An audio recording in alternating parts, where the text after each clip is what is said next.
to When Burnout Becomes Reality, a podcast that combines lived experience with the scientific knowledge of burnout to help listeners prevent, recover, and grow from burnout. My name is Shannon Swales, a human and clinical psychologist with both lived experience and scientific knowledge and skills in burnout. It is my hope that the values of authenticity, compassion, wisdom, and community shine through in each and every episode of the pod.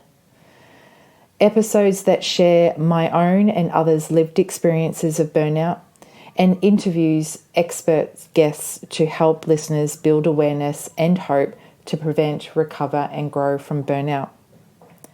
The views, opinions, tips, and the like expressed by myself or my guests are not a replacement of personalised therapy. Just like I have done for myself and many of my guests, I encourage those of you that are suffering to seek professional help. In episode 30, I sit down with Shannon Bowman from Create Balance Psychotherapy and Counselling, a passionate mental health professional and a pioneer in therapeutic approaches and business innovations to support the clients and organisations that come to his business.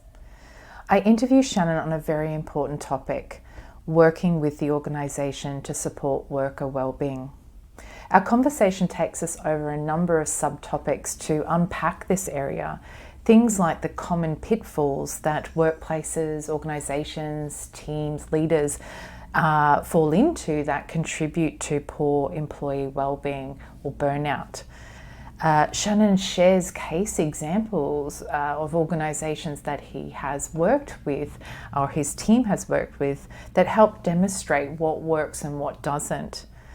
He also stresses the importance of both acknowledging the organisational factors and also the individual factors that contribute to poor employee wellbeing and burnout. He also discusses with us and shares with us what organisations can do and individuals can do to help build a psychosocially safe workplace. And also we unpack some of those challenges that organisations and even the worker, the employee, come up against in doing so, and also the benefits that in investing in those things that can help the environment be a psychologically and socially safe one. So quite a well-rounded discussion. So grab that cuppa or get in that car to drive to work, however you're listening to this podcast episode today.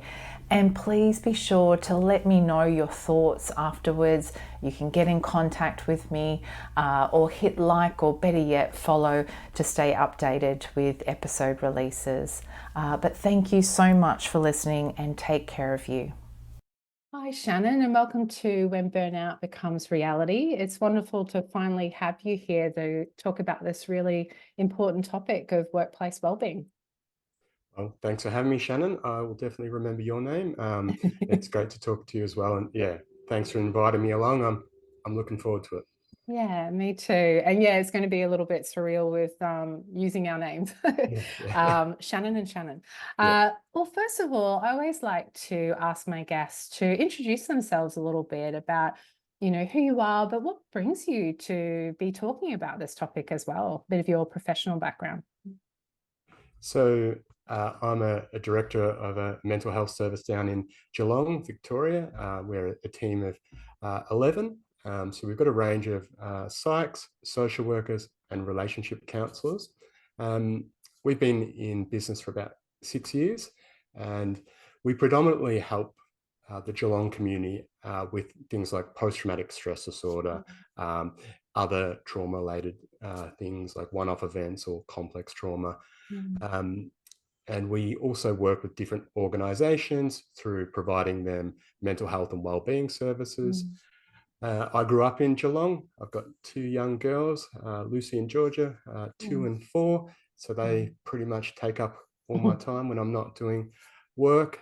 I also like to do speaking opportunities with different organisations and talking about mental health topics like burnout and neurodiversity, and very much see myself as someone who likes to innovate and push the boundaries to make treatment more accessible to people, whether that's through technology or whether that's through other innovative in-person approaches, like things like EMDR. And yeah, we use other equipment in the office like neurofeedback and medical laser equipment just to help people get to the results they want in a quicker time frame.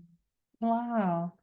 There's a few things there that stand out for me. One of them, when you mentioned your children and you said the age 2 and 4, it made me think of I've got 2 furry children, not the humankind, but they're the same age, 2 and 4, Hannah and the eldest and Toby, but obviously not the same as raising children at all.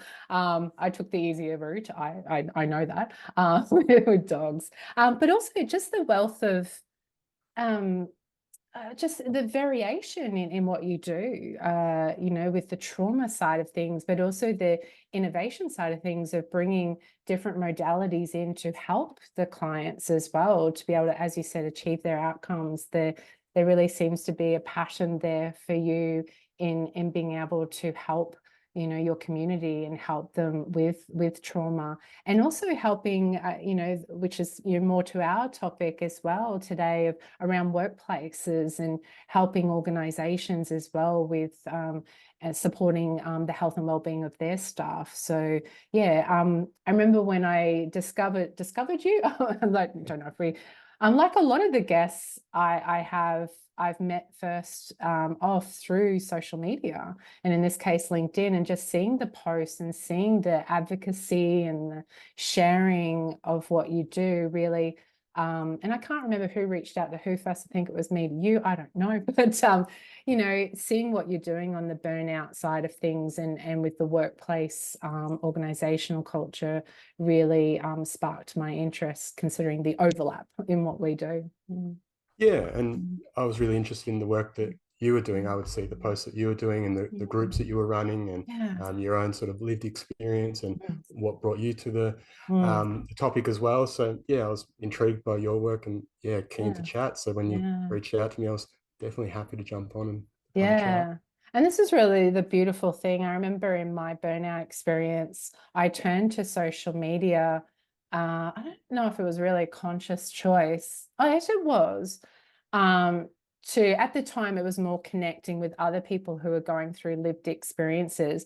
But as I moved through mine and recovered and had decided to move professionally into that area, it was finding other people who were doing the same, or not necessarily the same, but in the similar area, but doing things differently to learn off each other, because it was very much a thing in what I call my pre-burnout career in psychology that I neglected in terms of networking and connecting and learning off each other, or just knowing what else is out there that you can connect with and to expand from. So yeah, I'm glad that I got to connect with you as well.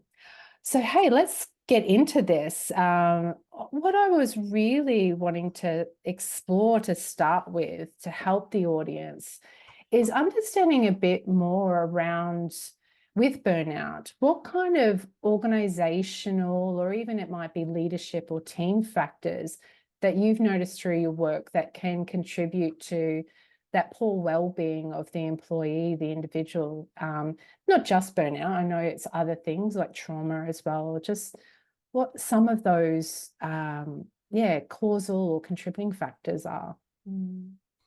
Yeah, so there's, from what I observe and the stories that I hear, and from both individual and organizational level, there's themes that come out. So things like you might not have a really big control over what you're doing day to day. So someone else might be in control of your diary. So things change, appointments change, and that can be quite an anxiety-provoking thing if you're always having things moving around.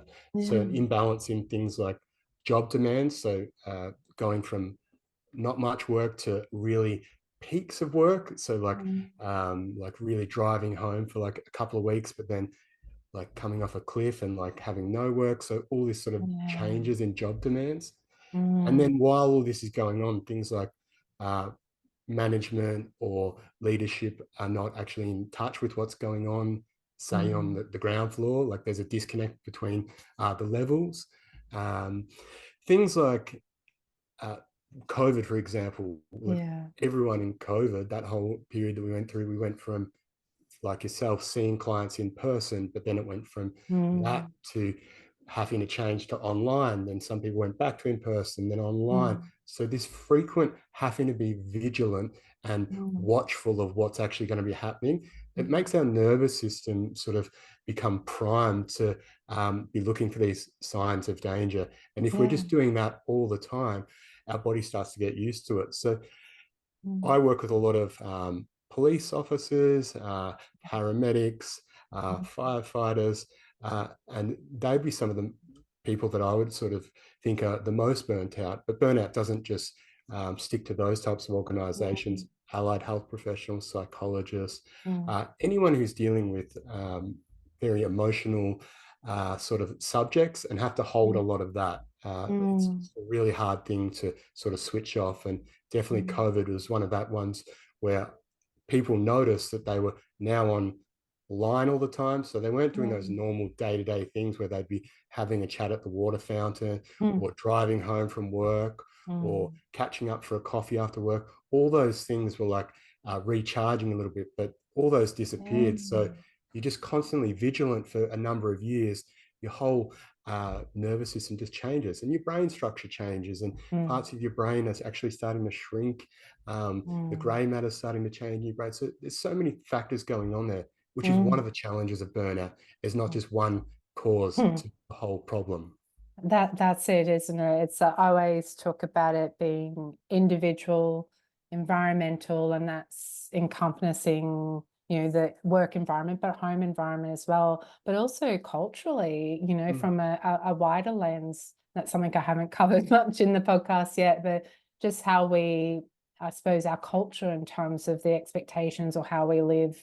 It's such a multifaceted issue. There's not one causal factor.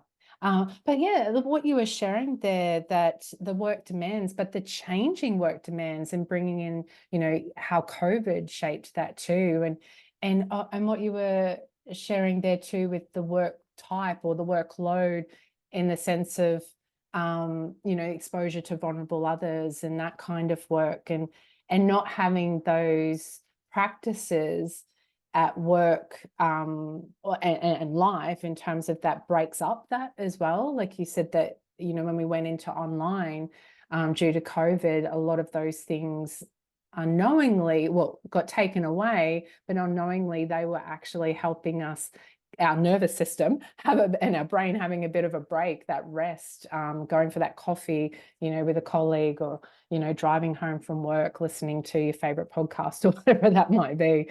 We lost that. Absolutely. Yeah, like they're only small things, but if you can imagine you've had like a really busy day and like you're dealing with complex traumas or different things, if you're an allied health profession, like that can actually be the thing that brings down your nervous system quite a lot. If you've got a 40-minute drive or train or commute to get back, it can bring you down a lot. So instead of leaving your home office to the lounge room, it's not a very big gap to bring down energy. So then you're taking that over to there, and it just kind of doesn't have the same effect as if you were sort of going about your normal life. And the thing that I've also noticed, like touching on that COVID topic, like after COVID, people didn't go back to behaving how they did before quite frequently. So some of the people I worked with, I think I was mentioning to you before, we did a pilot program with cybersecurity firm, and they changed the way that they were doing work through COVID, all online. So they were able to do far more meetings, sales calls, and client follow-ups online, because they didn't have that travel between one appointment to another, which would take time. So they were doing a lot more billable sort of work and like growing in that way, but also their mental health was declining because they didn't have that gap. They weren't actually looking after themselves. And what happened when they came back into being in person and stuff like that, they were having these internal expectations that I should be doing more. I really should be still that performer who was seeing 15 clients a day, but now I have to be seeing 10. So that Yeah. internal battle actually made some of their behaviors change after it as well. And we had to sort of help them unlearn some of that. Yeah, I hear that. It makes me think of there was just that I don't even know where it came from, but it must have been something I read or I was hearing, but they were just talking about how just more from that cultural perspective, how like technology has helped us be able to simplify a lot of things, streamline a lot of things, yet we're more burnt out than ever, or we're more stressed than ever. And it was sort of like, well, wouldn't that mean that we'd be less stressed because there's more time for rest or play or fun or connecting with our loved ones? Because we've got like, I'm thinking of just what's a air fryer, air fryer that makes, cooking a lot more quicker. You just think, or buying a microwave meal. But it's just with what you're sharing about your experience with that workplace, the cybersecurity, it's like we then, well, let's do more stuff, more productive, goal-orientated stuff. And that's what I see a lot of individuals doing just in their life in general. And they're not utilizing that time to do those rest things that we all need to support our health and well-being. We pack more of the productive stuff in, and it just made me think of that. I see that so frequently in the people that I work with. There's just a culture of doing more, but there's not actually sort of the education from the universities and the workplaces around actually to be able to do more and be a high performer.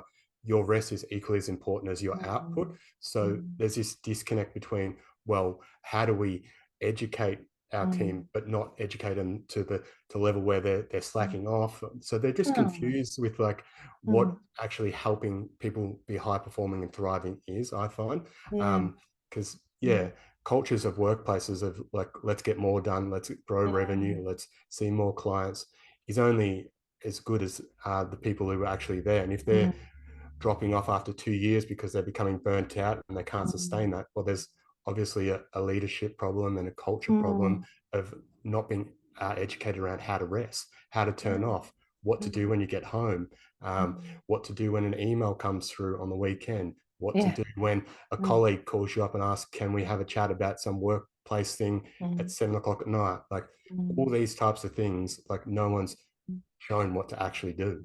Yeah, I'm not sure if that what you were sharing there was about this, but it sort of sparked in my head anyway. I thought that often I'm wondering what your experience has been with these organizations and sort of teams, leaders, management, because you were talking about that lack of education or knowing what to do or what's needed to help, your employees be productive, but also well. Yeah, I'm just wondering, what you've noticed is lacking in organizations, because you only know what you know, right? Like I've often thought, like very rarely people are intentionally setting out to harm others, right? To make their employees unwell.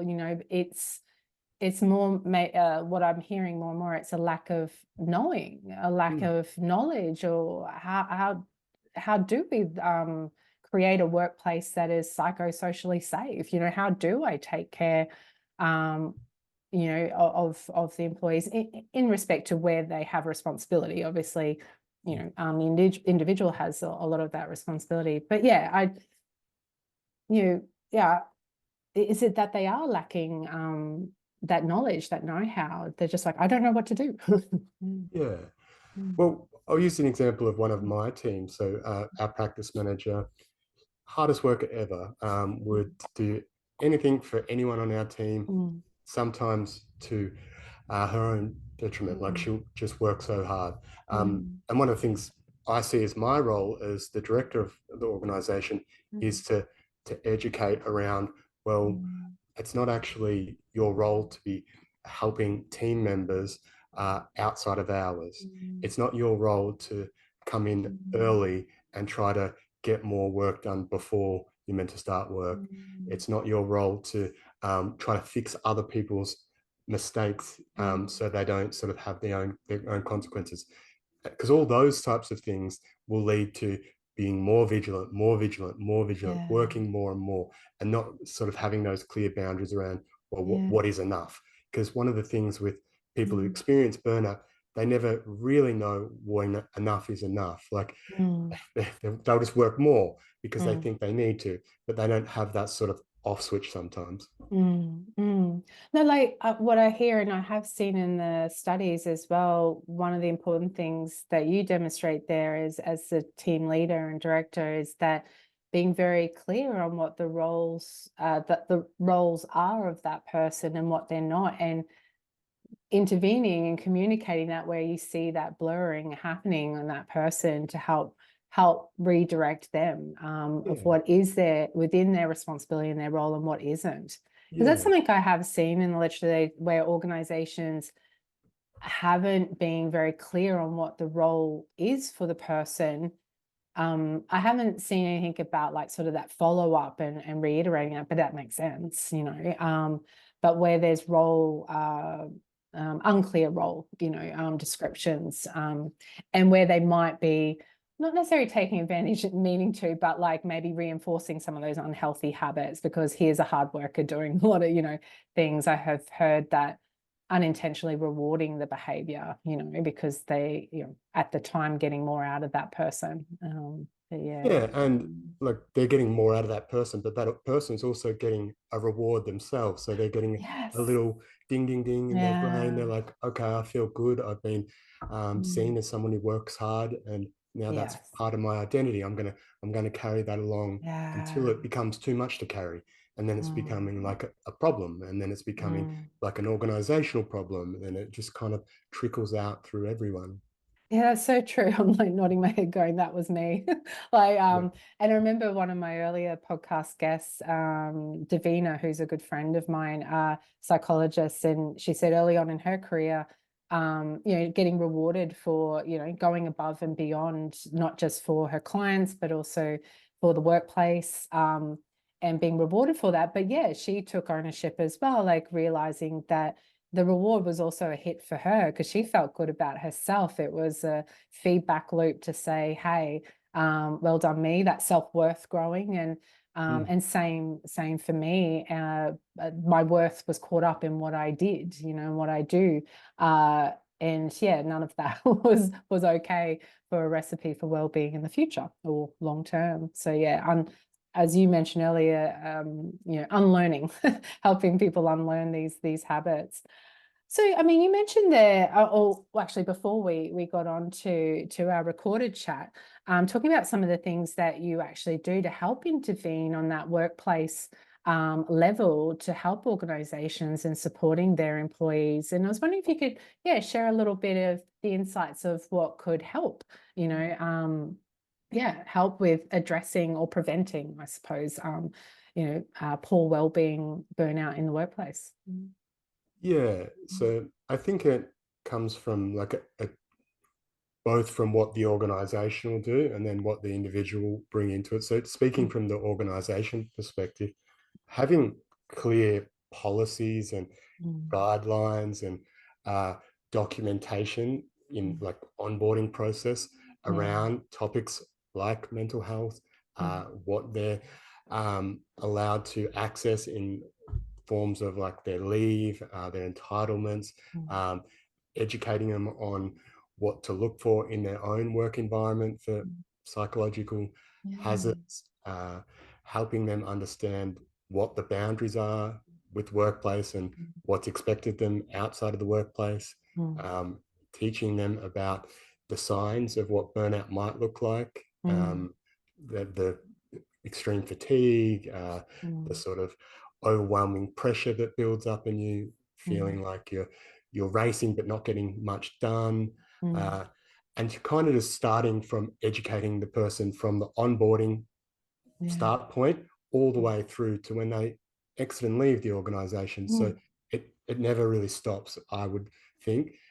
Just because I would mention burnout at the first point doesn't mean they're going to remember it 6 months into their job after they've been working extremely hard or diligently. There needs to be constant education and sort of that connection between upper management, middle management, and down to people who are working down on the floor.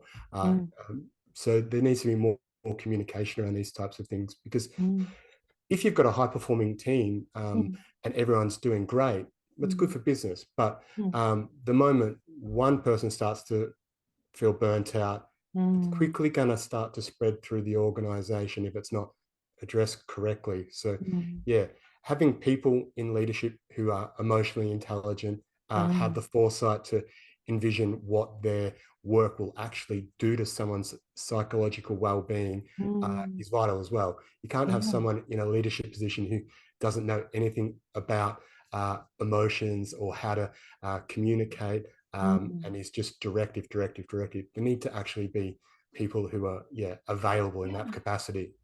Yeah, I totally agree. And actually chatting of Carolyn, and I'm trying to remember her last name, but she was part of a online panel I did last year, her and a couple of other people speaking on the topic of burnout. And she was talking to the importance of training our leaders in terms of these really vital, now in our modern day workplace, and what we know now and what's important to be able to get the productivity as well. So, having a, vitality in the business and it be doing its thing is having leaders who have the knowledge and know-how around the emotional intelligence, which I know it's something that I've had to develop over the years, and I thank my psychology training for that, because my parents, God love them, beautiful people, but they didn't have that, because they didn't have that guidance, and so a lot of it I learned through my practice. But the need for leaders, and Carolyn McSweeney, that's her last name. Carolyn was talking about, the importance of that, and that our leaders need that. And some are really screaming out for that help and that want to develop in that area so they can provide that in their businesses, in the workplaces. But often it's something they don't have or are not supported to get within their workplace. But really important point you mentioned. On that topic, the leaders. So we just worked with, at the end of last year, a big national media company, and we trained their board of directors on all this stuff that we're just talking about now. And some of the feedback that we got from it was that they as a team feel more connected and psychologically safe around each other, and they actually understand each other now. So when someone is trying to convey some kind of concern or issue, it's no longer a personal sort of attack. They actually get it a bit more, and that's what I was talking about before. That's the organization who wants to roll this out across their whole company, and we did that from the top down. So we're educating the leaders first, because they're going to be the one who has to create the cultural change and actually are going to lead and impact their whole team. So hopefully that comes to fruition in the next few months or 12 months, because it will be a big project. But the leaders definitely need to be able to have that capacity to do that sort of work. No, it's such a shift, right? Like for any business, any company and large companies, but all shapes and sizes, that it's such a huge undertaking to, get in the experts like yourself and your team and making this very vital and important shift. But it sounds like it's really bringing the benefits, what you just shared there is that people feeling safe, psychologically safe to share what's going on for them, people feeling more connected. And we know as mental health professionals, we know that connection is so vital to our well-being. And when we feel disconnected in our life, from others, that's such a huge, contributing factor to our mental health and well-being, so physical health as well. So to hear that they feel more connected, and just hearing, because that's something I've seen in the studies too, and it makes complete sense, and it needs to be top down. And I've worked, I won't name them, but I've worked in a company where on the certain level, the team and the management were fantastic in terms of their care and well-being and support of the staff. And then, but when you went further up, like the next two levels, there was no care, there was no want or desire to keep in mind the well-being of the employee as they make changes or demands in the workplace. Yeah, and if it wasn't for that, the leadership in where I was working, I would have left it, earlier. But eventually did on that grounds. Is like, this place is not safe enough for my well-being going forward, because there's not that top down, as it's got to come from the top. Like change management is like, it's huge. Like, if you're not keeping your staff really well informed about what's happening and what are the resources and what to actually expect over the short term, mid-term and the long term, like it's hard for someone to feel settled and safe if they don't know who their team leader is going to be next month, if they don't know what part of the organization they're going to be working in once this merger happens. Like, all these types of things play on the individual's mind constantly. And you and I both see them in our clinics, come in talking about how they're feeling anxious and talking about how there's this unstable thing going on. But that all influences the individual, and they're the psychological hazards that need to be sort of spoken about more clearly and articulated in meetings and however you're educating your team. But that need for top down, whether it's change management or business as usual, because with this place it was even business as usual. But any changes which were quite rapidly occurring there, in the end there was none of that. I've seen change management done really well in previous employers that I've worked for. So it's like, but like you were touching upon there, and I wanted to tease that out a little bit more, the benefits that you notice that come out of putting in place in these organizations and teams leadership practices that help support the overall culture of the workplace in terms of well-being, but of course the individuals. I think you mentioned one of the benefits, like connection, feeling safe, but what are some of the other things that you hear or see from organizations where they have made these changes, or these changes already exist, they're quite psychologically safe? Like, what are the benefits? So I think if we just go back to the one I was mentioning before, how the board of directors started to feel a lot more safe with each other. They'd had challenges like before we came in with miscommunication and deadlines being missed because of ongoing issues with burnout, with work demands, and all types of things. So we were coming in to kind of help stabilize and educate. So our role doing the workshops is to sort of help the team understand each other's individual working style. So we assess each individual and share the results with the individual, and then bring them together so they can see why the other person works in that way and what that means and how to get the best out of them. So they go from a place of being quite triggered by each other and the way each other works and the way each other communicates, which all those things, those sort of micro things that go on day to day, actually add up to a pretty big weight if you're carrying that around all the time. So we help to sort of strip away all that so people can start to see each other a lot clearer in the organization, and then get the best out of each other and know how to communicate with each other. Because just because a workplace has ideas around how you should communicate with each other and what's appropriate and what's not appropriate, not everyone actually adheres to that. And some people, for whatever reason, might be communicating in one way, and people take a lot of criticism or take that badly. So we help to make sure people understand each other before they go jumping to the worst case scenarios, sort of before they start building up these stories in their head. Because the moment like someone starts to build up a bit of a story about what's going on and why people are doing this and what this means for them and what they're going to have to do to protect themselves, either work harder or try to be better. This all sort of undercurrents of what's going to lead someone to burnout. So if we try to strip away that, and then people are able to communicate with each other a lot better. And yeah, the follow-ups is what is important in those sort of roles, is working alongside them and kind of holding their hand for a while, just so like you can have that check-in to see where they're at. Yeah, helping with that integration of the new knowledge and skills that you've imparted.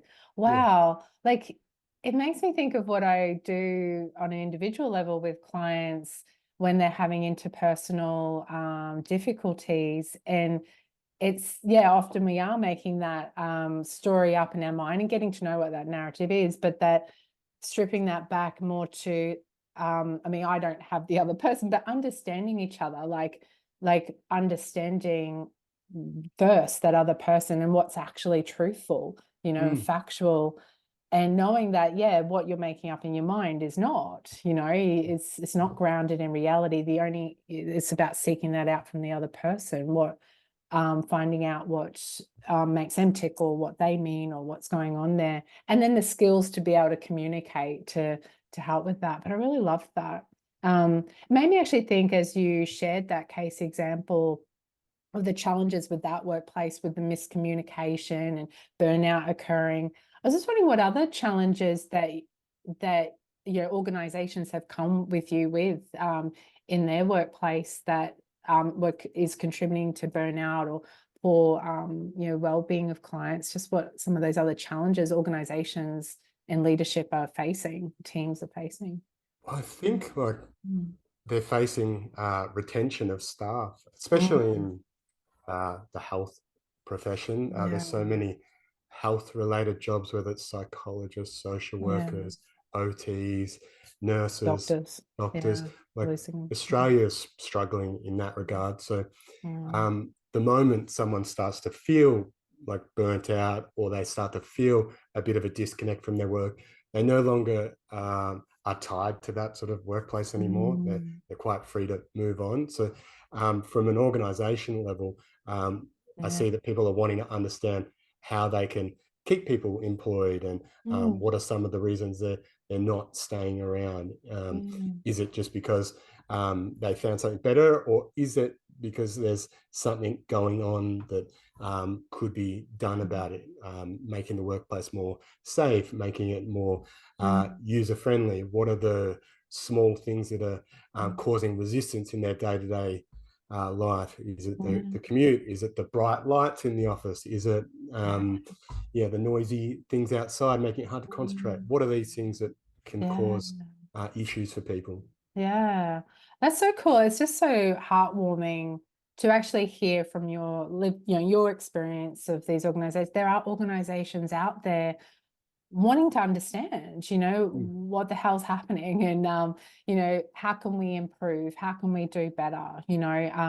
If there is anything that we can do better, because that's what it takes, right? Even on an individual level, nothing's going to change if we're not going to change. So, organization as well, but hearing that they want to, I don't know that exists, but like hearing it from someone who works with organizations who are reaching out and going, hey, need your help. What are some of those things that, and I'm not sure if that's something, I'm sure whether you can answer or not, but like, what those factors are. Maybe we've talked about them already, but that are causing people to leave, maybe in the health industry, those, why people aren't retaining staff. Yeah. Well, I'm not a psychologist myself, but I sort of am part of that community, and I see what goes on in the whole education process for psychologists. So going through, then being a provisional, then doing either your clinical, your 5+1. But if we use the example of provisional psychs going into private practice as a provisional, while they're still trying to do all their case studies and whatever they need to do to become registered, them having high caseloads, them seeing 6-7 clients a day, 4 days a week, then having to do their group supervision and individual supervision, and their case studies on top of it. And this is before they're even a general registered. So like, they're already teaching this cohort of professionals that you can only be part of our club if you are willing to sacrifice your own well-being to get there. It's not setting them Totally. up for like, hey, Totally. you need to be thinking about this from the get-go. No, to join the club, you've got to treat yourself really, really last and poorly. And then maybe once you're feeling burnt out, then you can sort of address it then. So Yes. Yeah, that's tick. yeah, I Like, kind of watch on from the sidelines going, what's going on? Why are we doing this? yeah. But I guess I'm not up in the educational level of universities thinking about this stuff. But do you think like that's happening in a lot of industries anyway that are university trained? Like I see it in I've got family who've been through the medical, or still going through it and clients who I see who are in various different health professions, but also even in non-health professions, just that like in order to be in this club, like I think of lawyers, for example, as another one and there's a high rate of burnout with them. And it just like, yeah, in order to be part of this club, basically, yeah, your well-being and your life outside of work, outside of study it basically needs to be sacrificed. Yeah. And it's just like, whoa. And then when they eventually do burn out, or even something even more catastrophic, burnout's pretty catastrophic, but like, that it's like, well, you've set them up like already from that study perspective, you've set a culture in this industry of you don't matter. Like, yeah, your well-being, the human in you doesn't matter. Yeah. And it's like it's sad, like watching people who were really energized about being a psychologist or whatever other profession get to like the point where they are a provisional or they're going general, and they're like, oh, maybe this isn't right, because they haven't been taken care of throughout that process. They haven't been given the tools themselves. They're just put out there into the profession and like go help people, but don't really actually understand what boundaries are for themselves and how to get the most out of their work environments, what is setting themselves up for long-term success look like versus just getting over the line to become a psychologist. Yeah. So that retention, it sounds like you're in organizations and the challenges that they face, that, well, a lot of it is almost what I'm hearing from you, and then definitely my experience as well in my industry and some of the industries I'm hearing that from the study, like from the undergraduate level or even the postgraduate, definitely sort of setting them up already with this behavioral pattern of do more, be more, sacrifice everything else, work comes first, this mentality that's ingrained from that environmental cultural of their industry from that early stage. And if that person already has some of that behavioral pattern, which I know I came to this industry with some of that already, or a lot of that just reinforces it and creates that mess later on or fairly soon on, because we're losing I think of teaching, another industry, that the statistics there is that your newly graduated teachers are like leaving within 5 years. We can't retain our teachers. I think that's an Australian statistic. I don't know, if I've got that right. But my wife, she's a teacher. or she was a teacher, but now she's not. But I've worked with many teachers. They are one of the most stressed out group of people. Because of the demands that they have on them. It's just like go all the time, and sort of like it's common knowledge that like they're all sort of creeping to the finish line come December, and then they just pretty much wiped out for the holidays, and then rinse and repeat. It's sad because it's that's also showing the young kids what's expected for them, and the teachers are modeling behavior and stuff like that. So it's a bit of a systemic issue. Yeah, definitely. But coming back to the hope, like I always feel like it's the hope, because as you said, there's organizations reaching out and wanting to change and be able to put the practices in place that they learn from experts like yourself about what can help them with the issues that they're facing that are leading their staff to leave or not be well and staying, or not being productive and staying.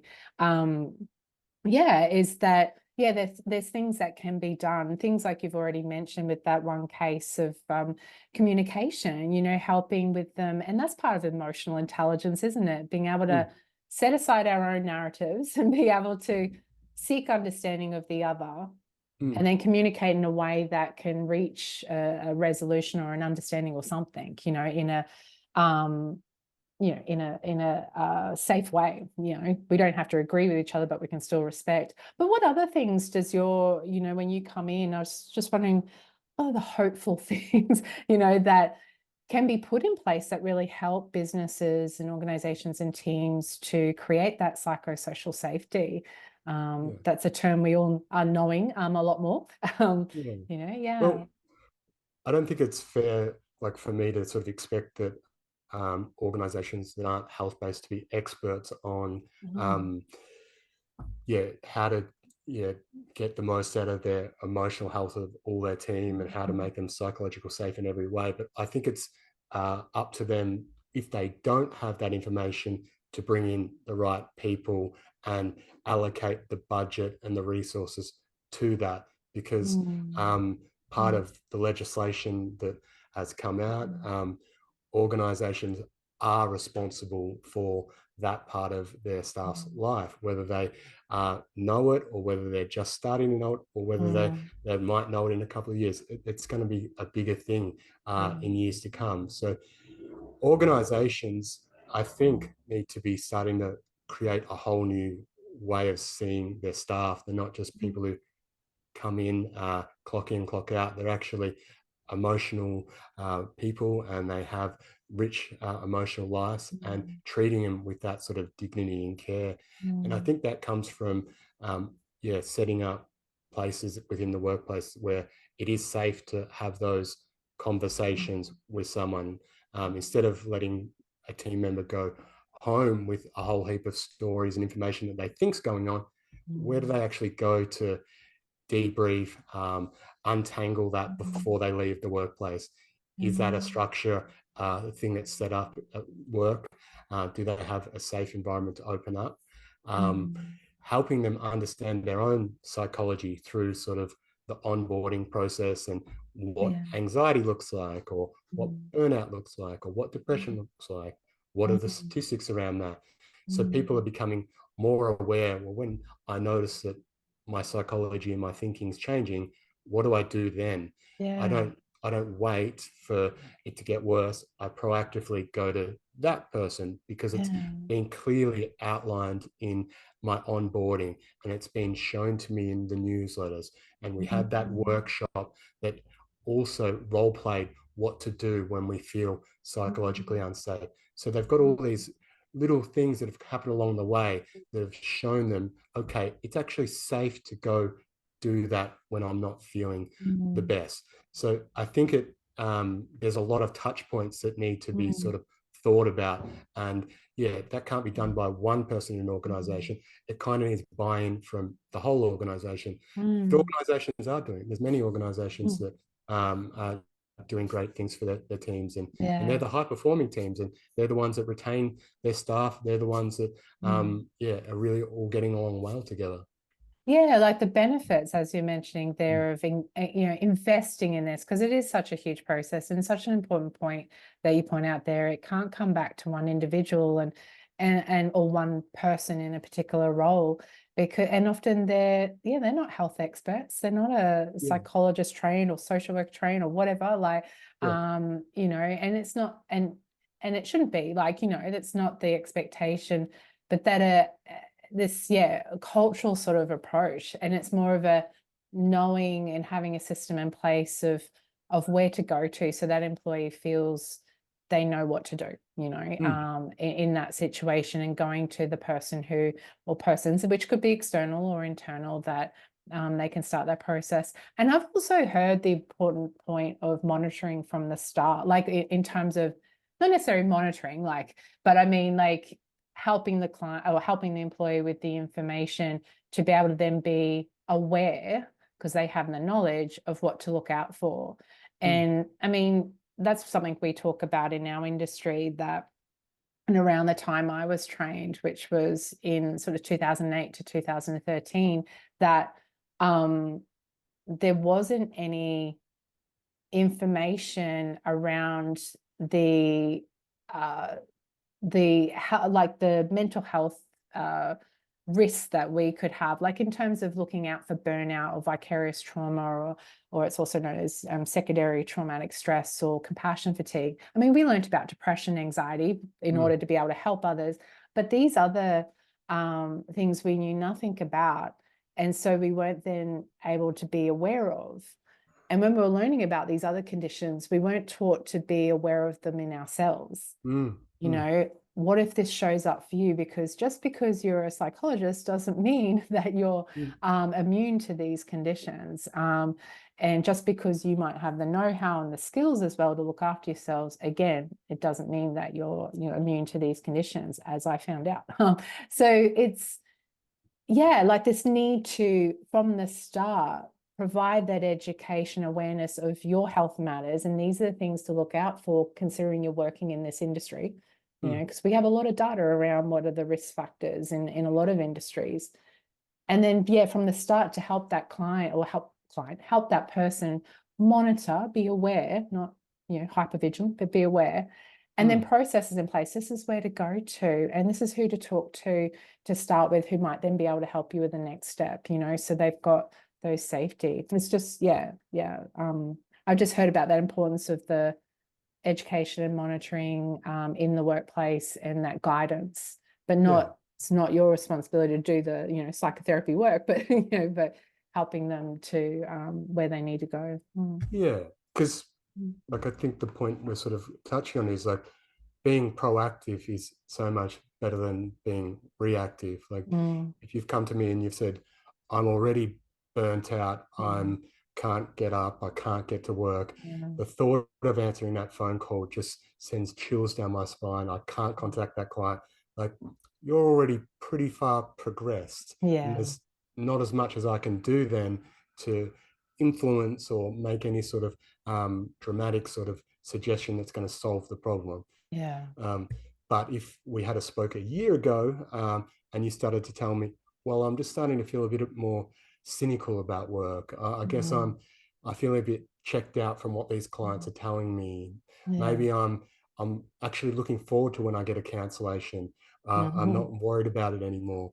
Then we'd be like, well, hang on a minute. Let's just pause and stop and talk about these types of things, because I'm wondering whether this has been like a long-term thing, or is this just emerging now? So trying to sort of catch it then before it's all the way down there, because like economically, that is going to save everyone huge amounts of money. Like if we catch it there versus there, like our health system's already a bit stuffed. So if we have a psychologist leaving the industry prematurely, like that's really detrimental to a lot of people's health.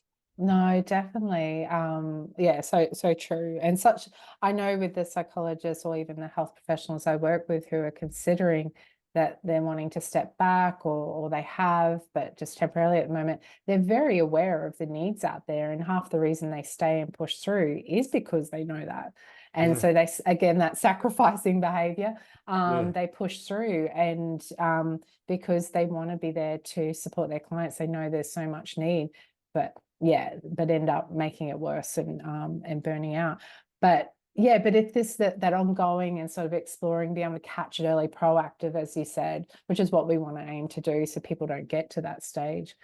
I just think we've talked about a lot of things, and I feel like we've, you know, brought out a lot of the, you know, the factors that, you know, contribute to burnout and poor employee well-being in the workplace. Some of those workplace factors, some of the things that can help, and what to put in place, and the challenges though with doing that, organizational challenges with retention as well, and people leaving, and sometimes when burnout being too far gone as well, and they've already left. And even you started to touch upon the benefits, you know, well, with putting these practices in place, they retain the staff, you know, there's less employee turnover. We keep our professionals in the positions to be able to service the public, or, you know, obviously help the company, you know, produce what they're producing, whatever that might be.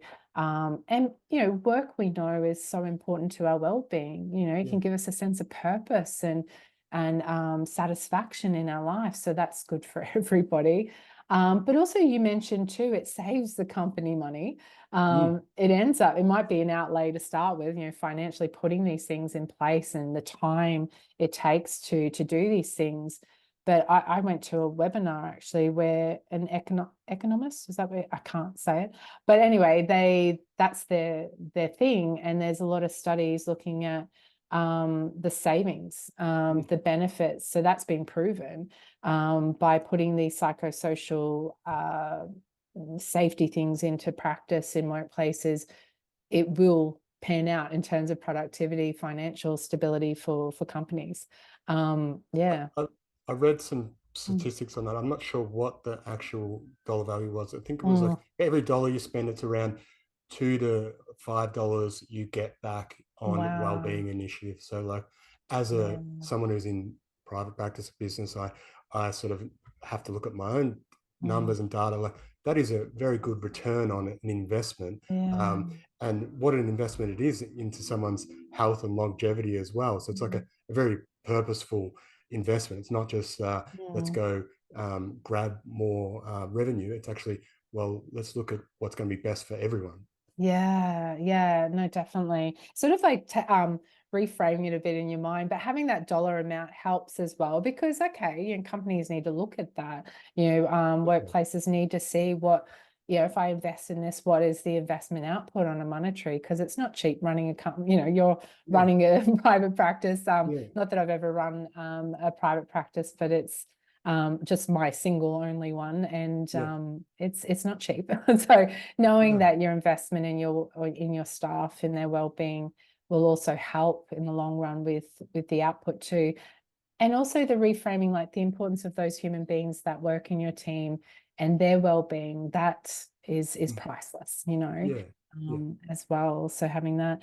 I was wondering, sharing, I always like to ask this question of my guests too. If there's just one thing you would love the audience to take away, whether they're a leader or a team, we're all an employee at some shape or form, even if it's a sole practitioner or business owner, we're all working. Just a pearl of a wisdom, something that you'd like them to take away and sort of sit with. What would that be that you would like to share? It's a really good question. I guess the first thing that came to my mind, and I guess probably one of the things that I try to advocate and try to encourage and try to suggest to my clients on individual and the group programs is to speak up, to sort of use your voice. If you notice things aren't actually in line with what they should be at your workplace, if you're noticing that the work demands are too high for the amount of time that you actually have, if you notice that you're not sleeping well, whatever the thing is that's going on for you, is to speak up, because you're important, and your well-being is important, and there are people in the organization or in your community who care and can give you that assistance, whether it's a professional or a friend or a loved one. Just speaking up is, I think, one of the biggest things. Yeah, such an important message. And I love that you gave that variety of options, because just in case it might not be, or whatever reason you don't feel safe to speak up at work, that utilize your community. It might a friend, a family member.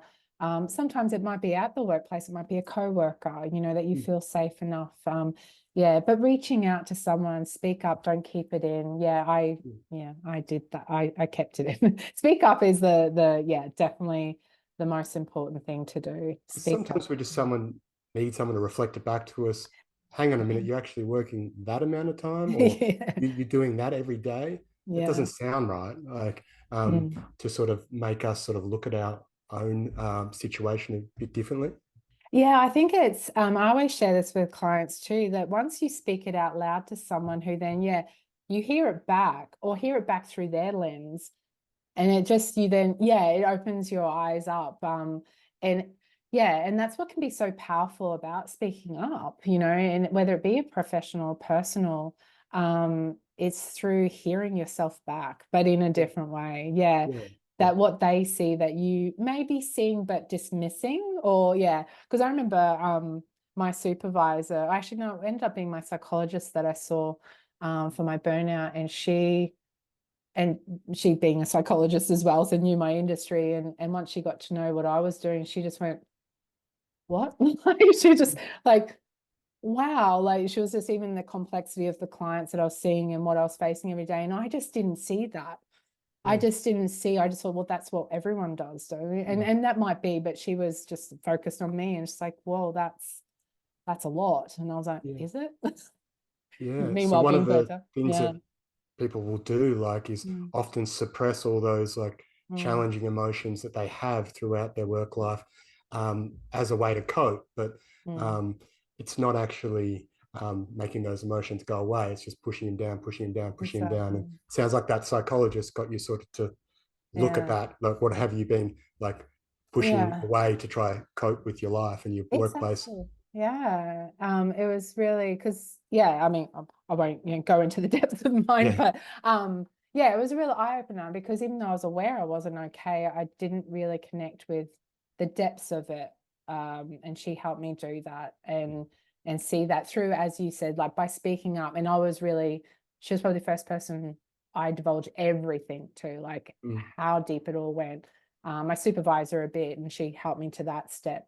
But because I've always found it easier to talk to professionals, speak up to professionals, than I have people in private life. I've gotten better at that.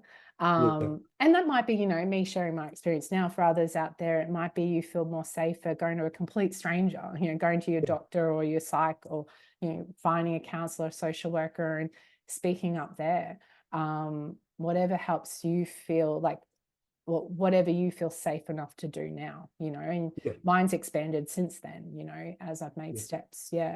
And the other thing I'd like to, for the audience to hear as well, Shannon, because you're doing a lot of, and we've got to hear, some fantastic work and working with organisations, but also individuals. And I was wondering if you could share, a little bit about sort of those resources or services that you do offer, in case anyone, an organisation out there, a team, an individual, want to touch base with your work. What things do you?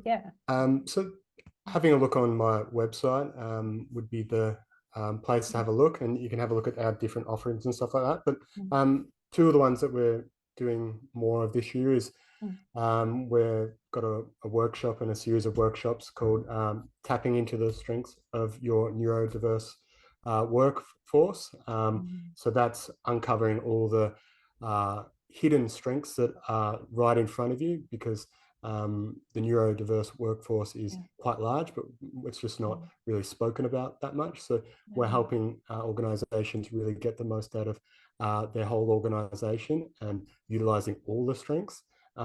Because when we're utilising those strengths correctly, the result is there's less burnout and there's more sort of integration between what's going on, the different types of people at workplaces. So that's one of them. And the other one is a Burnout to Balance program. So that's a program that we do with organizations and also just group-based individuals. So for example, someone was coming to see a psychologist, we would offer them to potentially go into that if they wanted to, instead of just going into individual psychology. So I think you've got a group program as well. So kind of similar to that.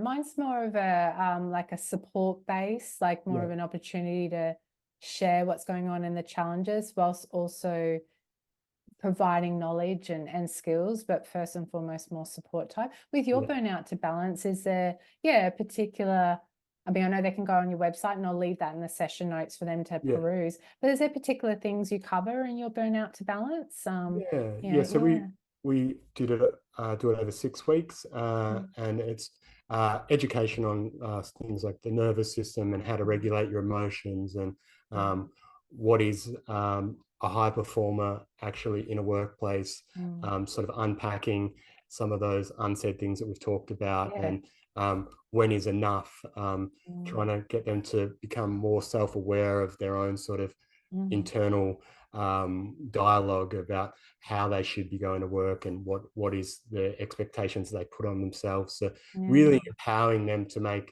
more thought out long-term decisions about their health and well-being, and giving them the practical tools. So doing like in-person stuff, so online, so they can meet other people going through similar things. So having the the portal to log on to go through some module-based stuff as well. Yeah. That's really lovely. It's not almost, it is empowering the individual so they can go into their workplace as well with this wisdom, which also then helps out the workplace. But you also, do this with the organizations as well. So it empowers them to understand all of this as well, and reflect on themselves. That top down.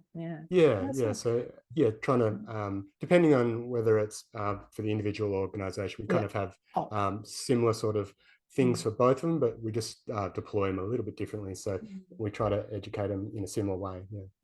Tweaking to suit the client base.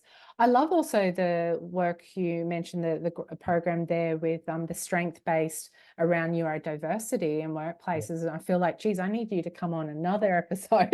I'd be happy to talk about it. That's one of my biggest passions. Oh no, that'd be lovely, definitely, because that's another area that I'd like to have a conversation with someone in the know to provide that to the audience, because I'm hearing and certainly coming across burnout within the neurodiverse community. And just to be clear for maybe people listening who are not as informative around that area, so we're talking attention deficit disorder, attention deficit hyperactive, not that I like using the disorder, but ADHDs, ADDs, autism, but also I'm not sure, and it's only something I discovered in the last couple of years, but highly sensitive person, HSPs, is that something you're familiar with or work within? And things like dyslexia, dyspraxia, and so it's kind of like an umbrella term for all the sort of different processing disorders. So, but the main ones, like you said, like ASD and ADHD and those types of ones that I sort of frequently work with and sort of help educate around burnout, because they're some of the I guess over the last few years, for some reason or another, I've gravitated to that work and they've gravitated towards me, probably because of my lived experience of ADHD and sort of that kind of work. But that they're experiencing burnout at a high rate as well. I kind of described that kind of group of people. They have a very good accelerator in the car, like they can absolutely floor it, but their brakes are a little bit sticky. It doesn't actually stop, and they're more used to just using the accelerator to feel good, to sort of chase dopamine or to chase sort of stimulation, and that is a sort of a long-term recipe for burnout.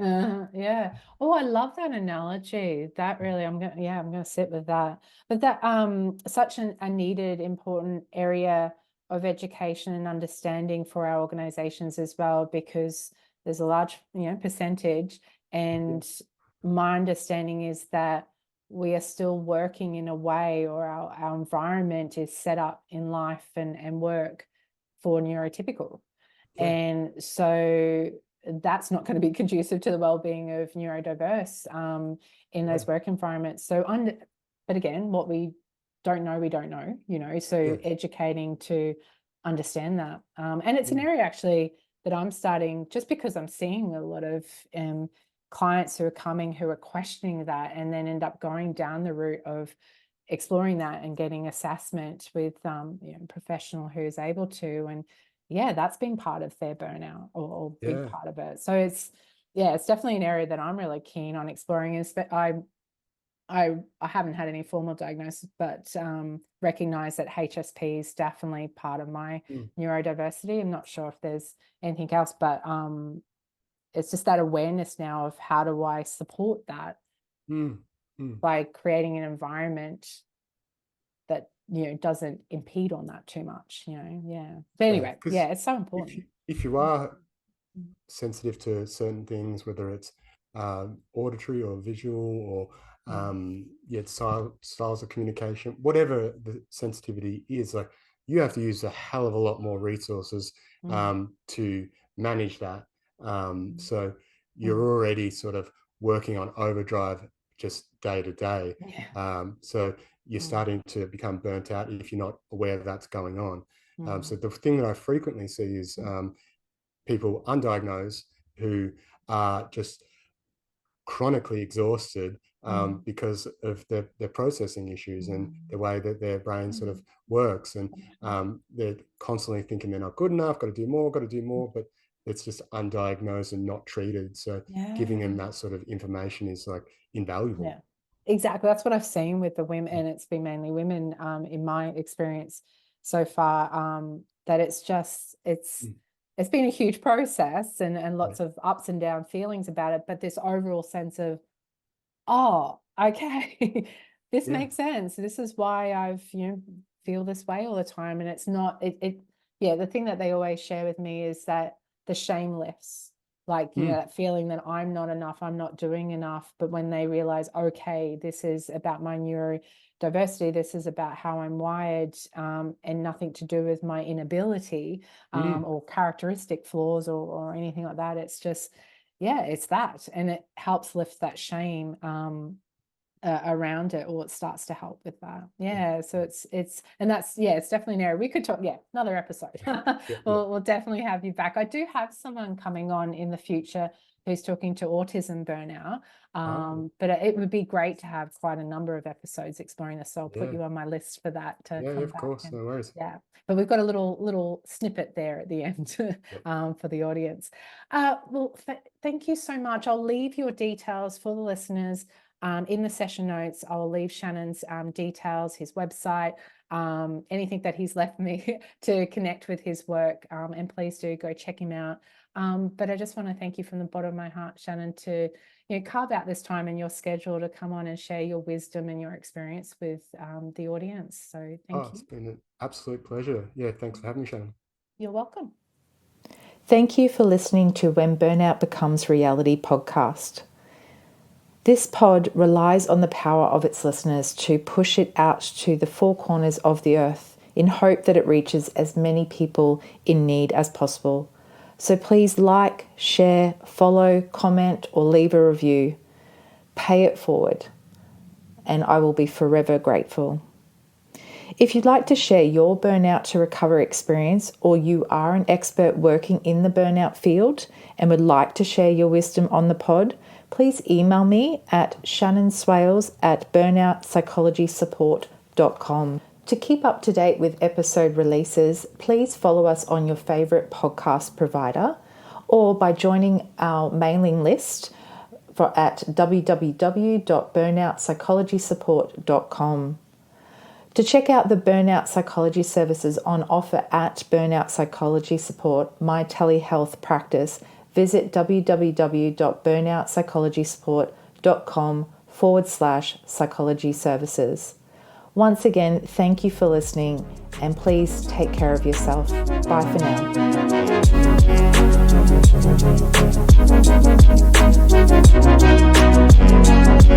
now.